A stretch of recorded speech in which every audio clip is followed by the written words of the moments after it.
আসসালামু আলাইকুম। শুভ সকাল। এই তো আমার মা ছেলে দুইজনেরই নাস্তা তৈরি হয়ে গেছে। এখন আমরা নাস্তা খাবো ইনশাল্লাহ। এই তো সাফনের নাস্তা স্টার্ট করে দিচ্ছে। তো নাস্তাটা খেয়ে নিতেছি।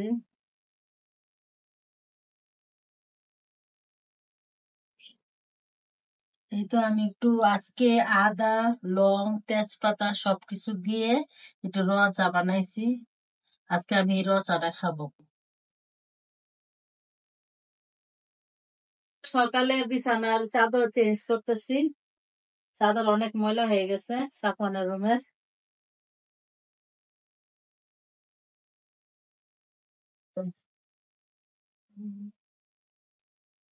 আর একটু ওদিকে দাও খালা। হ্যাঁ,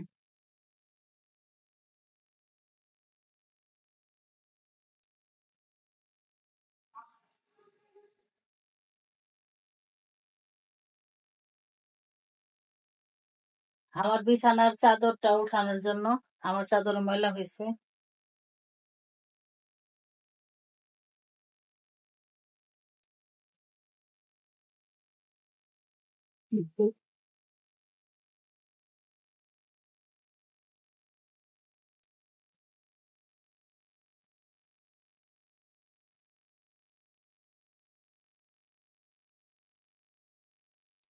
এটাকে বলে নারিকেলের কচু। এটাকে আমি ছিলে এই যে পাতলা পাতলা করে কেটে নিছি। এটা মাছ দিয়েও খাওয়া যায়, এভাবেও খাওয়া যায়। আমি এটাকে পাতলা পাতলা করে কেটে নিছি। এটা আমি লবণ দিয়ে সিদ্ধ করতেছি। সিদ্ধ করে তারপরে হলুদ মরিচ আদা রসুন দিয়ে আমি এটা মাখায় রাখবো। তারপরে বেগুন যেভাবে ভাজে আমি সেভাবে ভাজবো। এটা আপনাদের সাথে আমি শেয়ার করবো না। এখন এটা ভালো করে সিদ্ধ হোক লবণ দিয়ে। এগুলা সিদ্ধ করে নিছিলাম। এখন ভালো করে পানি ঝরছে। এখন আমি এটা সব মশলা দিয়ে দিতেছি। এই যে একটু লবণ ছিটা দিয়ে দিলাম, একটু জিরা গুঁড়া। আর এই চাক ভাজাটা কিন্তু অনেক মজা লাগে। আর এটা হচ্ছে মরিচের গুঁড়া। এই যে একটু হলুদ। আর এটা হচ্ছে একটু জিরা গুঁড়া সামান্য পরিমাণ। আর এই যে একটু আদা রসুন বাটা।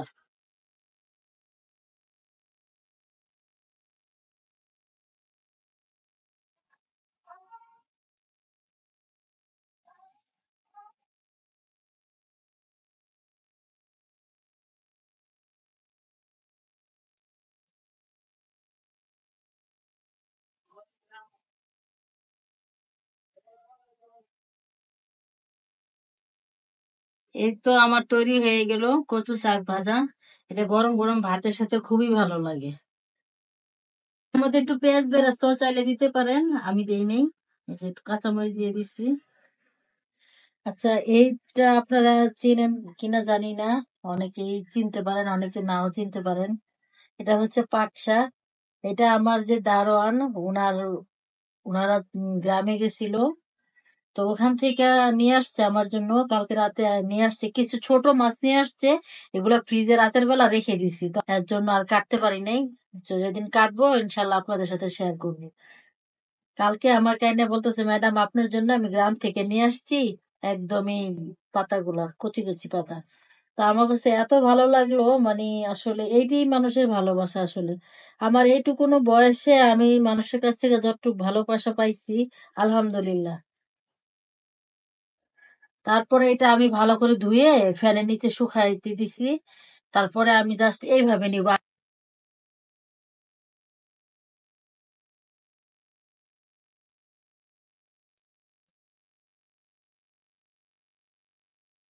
এভাবে শুধু শিকড় গুলা ফেলে ফেলে এভাবে নিয়ে নিব। পাট শাক আমার কাছে খুব ভালো লাগে। আমার যে কিছুদিন আগে খালাটা মারা গেছে, ও খালা ছোটবেলা দেখতাম এত সুন্দর করে বলতো, মানে এটা কাঁচাই খাওয়া যেত। এটা আর মনে হয় না রান্না করে খেতে হতো। এত সুন্দর করে বলতো। আজকে ওই খালার কথাটা মনে পড়লো।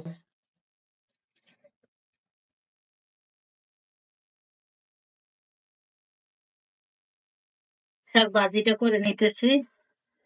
রসুন দিয়ে দিলাম, কাঁচামরিচ আর একটা শুকনো মরিচ আর কিছু কাঁচামরিচ এই যে এটার মধ্যে দিব, এই যে জমি দিয়ে দিব।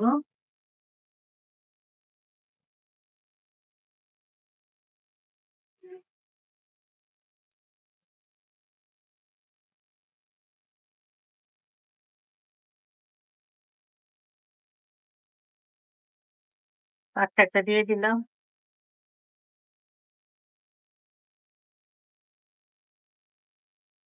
শাক হয়ে গেছে।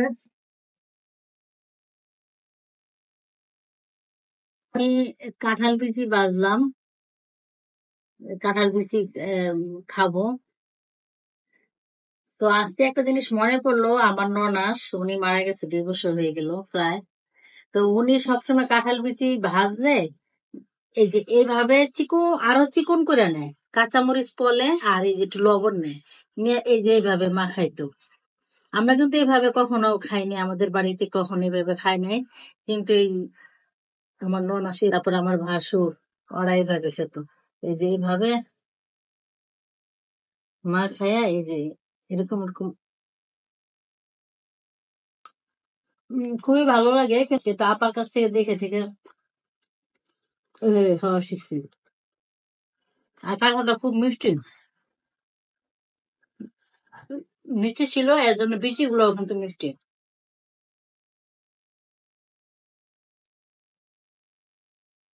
আসলে সবকিছুই মনে পড়ে মানুষ যখন চলে যায়, কে কিভাবে খায়, কিভাবে কি করতো। এখন আমি এই যে আড়ং-এর টক দই, এটা আমি একটু খাবো।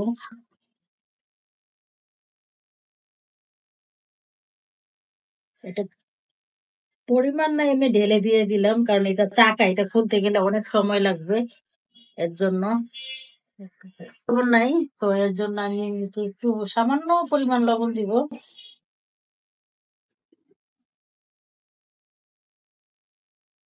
হুম। আর এটা হচ্ছে পুদিনা পাতা, আমার গাছে লাগানো পুদিনা পাতা, এই যে সামান্য পরিমাণ দিয়ে দিব। এটাও টেস্ট হয় ব্লেন্ডারে করলে, তো অল্প, তো এর জন্য আর ব্লেন্ডারে আমি করি নাই। এখানে শুধু আমি একটা আইস দিয়ে দিব, এই যে আমি 2টা আইস দিয়ে দিব, তারপর খাবো। সাফওয়ানকে দিছি আজকে একটু এগুলা পরিষ্কার করে দেওয়ার জন্য, ও মুছে দিতেছে খুব সুন্দর করে।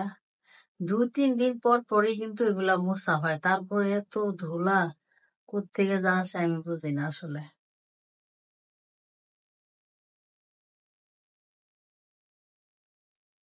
কালকে ফ্যান গুলা মোছাবো।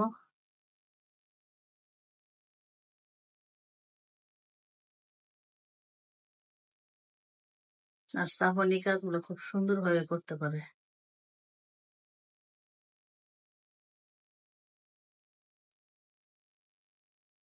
কি যে গরম পড়ছে, এই বৃষ্টি, এই রোদ, এমন গরম।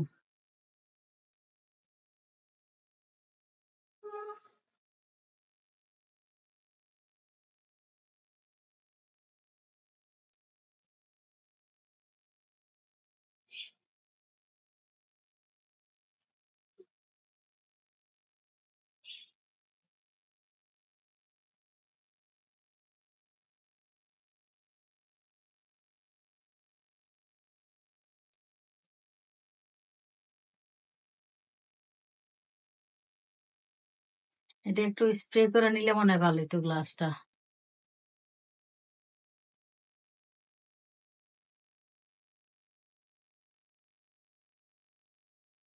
এই যে নামায় না, নামায় ভালো করে মুছো। আজান দিয়ে দিচ্ছে।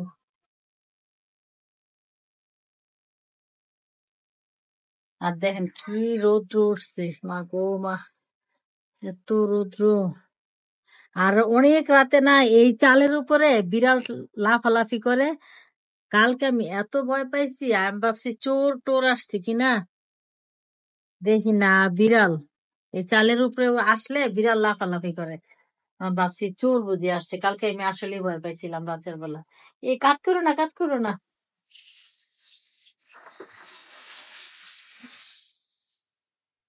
এখন লাগাই ফেলো।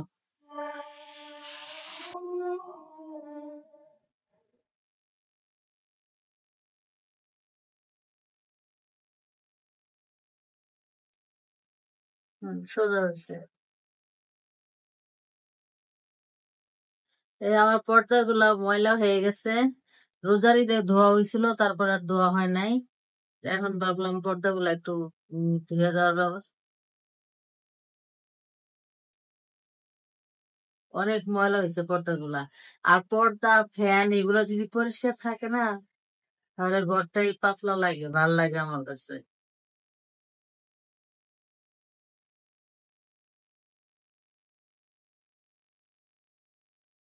এই পর্দাটা খুলে ফেলাইতেছি, মানে আমার রুমের দুইটা পর্দা, দুই জানালার দুইটাই খোলা হইতেছে। তা আমি ওয়াশিং মেশিনে দিব না, কারণ এই বেল্ট গুলা সাফানি বেল্ট দেখাও তো আমারে, এই যে এগুলা অনেক সময় ভাঙা যায়, একটু দেখাও। হ্যাঁ, এই যে এগুলা, এর জন্য আমি ওয়াশিং মেশিনে দিব না, এগুলা হাতেই ধুয়ে নিব। বাথরুমে রাখো, কালকে সাফানের রুমের পর্দাগুলা ধোয়ামু আর ড্রয়িং রুমের। আমি আবার একটু কুসুম কুসুম গরম পানি দেই, তাহলে পর্দাগুলা পরিষ্কার হবে। আমি সার্ফ এক্সেল দিয়ে দিছিলাম, এখন তুমি গরম পানিটা ঢেলে দাও। রাতের বেলায় ধুয়ে দিলাম, কারণ দিনের বেলা আবার জ্বালানা গুলা খোলা থাকতে আলো আসে। এখানে পানি কিন্তু গরম, দেখো আমি গুঁড়া দিয়ে সার্ফ এক্সেল দিয়ে দিছিলাম। তো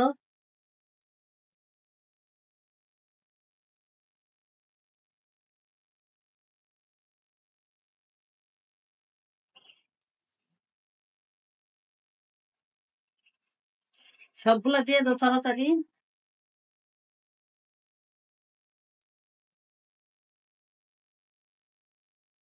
কলটা বন্ধ করে দেয়। ফ্রিজের উপরটা পরিষ্কার করাইতেছি,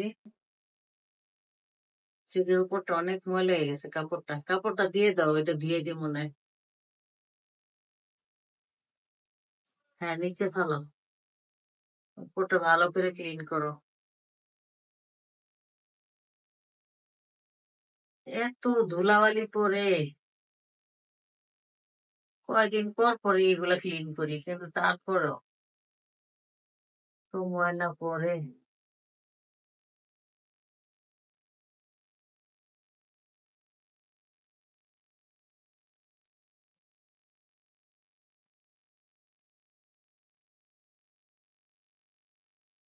তো এই ছিল আজকের মতো ব্লগ। যদি ভালো লেগে থাকে তাহলে লাইক এবং সাবস্ক্রাইব করবেন। আল্লাহ হাফেজ।